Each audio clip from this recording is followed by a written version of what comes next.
Guys, welcome back to the channel. So this is just a quick video really on the Seiko Marine Master and the Rolex Submariner.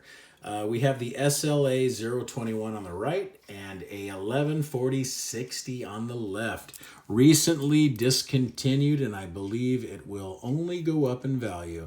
Very short production run for a no-date sub. Now the new version is a 41 mil with the newer movement. This one has the 3130 movement in it. But from what I believe, I think this thing is a collector's piece. I really feel I should hang on to it. Here's the SLA 021, which is, I think, the third Marine Master. I think you had the 01 and then the 017, and then this is the 21. So this is the newest incarnation with a sapphire crystal ceramic bezel. Same movement, but from what I understand, these movements are decorated a little bit. They look a little bit better. This is the 8L35, 28,800 vibrations per hour. It's a high beat movement compared to what Seiko usually uses. Very accurate. This movement is extremely accurate in this watch. It's about +2 a day. This Rolex running the 3130 is about +2 a day as well, and running very good. The bezel on the Seiko is 120 click and very fine clicks. And what I love is that gripping surface. See how thick those big old cutouts are? So very easy to grip, and it lines up pretty well. So, and then on the Rolex, nothing beats a Rolex bezel. 120 click, listen. Super precise. 120 click. Lines up. Is that lined up? No, a little skewed. Do it again. Lines up perfect. Actually, no. I'm still off. There we go. Perfect. So loom plots applied. Just a beautiful watch. I love the bezels on the Rolex. That coin edge, and I love how thin it is compared to the Marine Master. I believe the Rolex is 12.5 thick. Marine Master is about a little over 15, which is super thick. Both have signed crowns. And the polishing, be honest, the polishing on the Seiko is just above and beyond the Rolex. It's Zaratsu polishing. The brushing, the polishing, it's a mirror finish. It's absolutely perfect.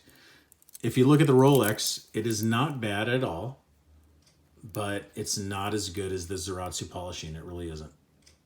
It's good though. 904 still. The Seiko's using 316. Both of them make their own cases, their own bracelets,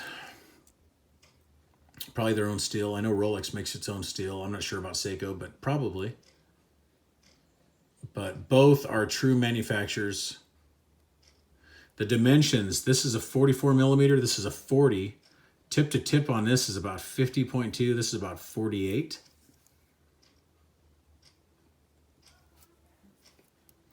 Honestly, the clasp on the Rolex, the bracelet, is really better.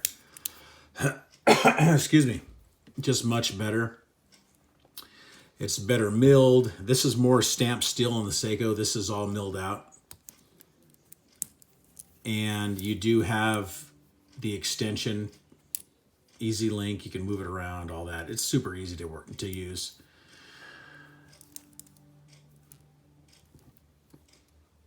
The Rolex does wear better. I have to admit, it does wear better. The Seiko, it wears nicely.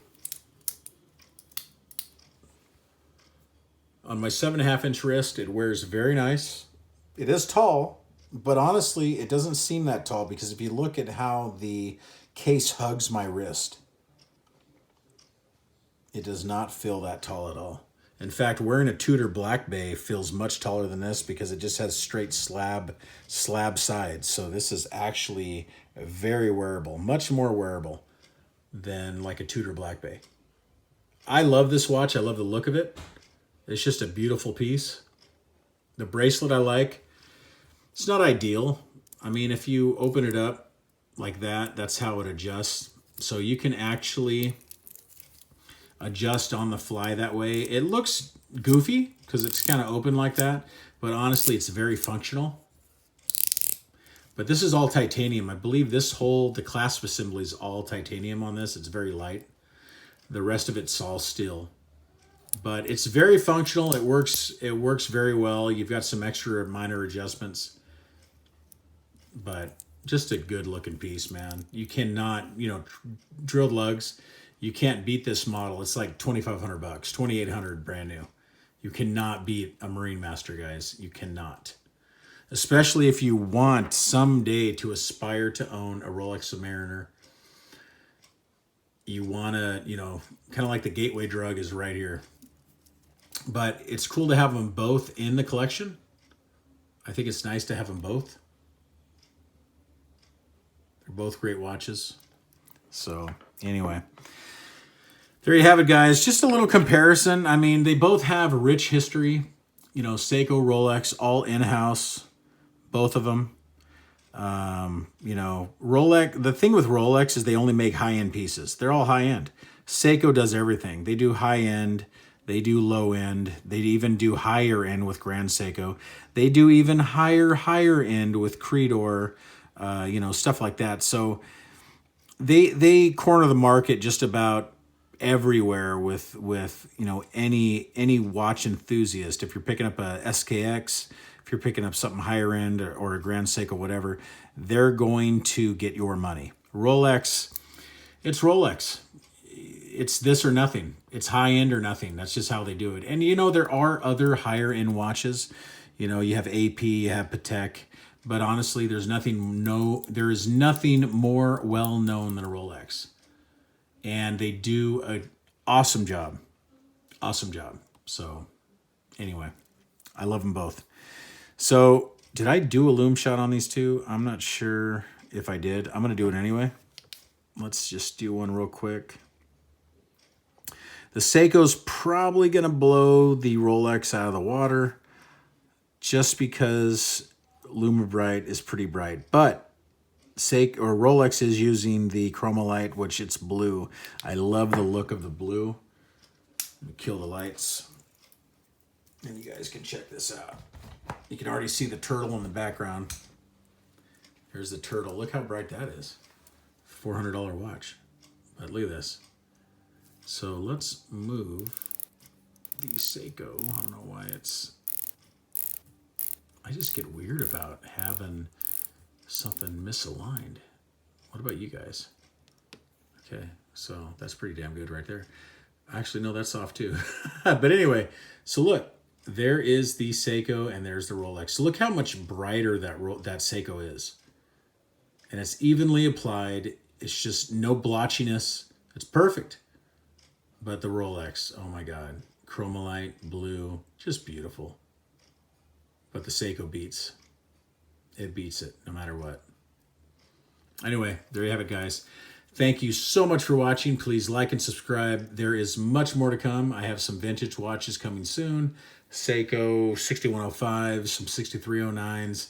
They're on the way, so stay tuned. Thank you so much for watching. Please like and subscribe. I will see you in the next one. Thank you. Bye-bye.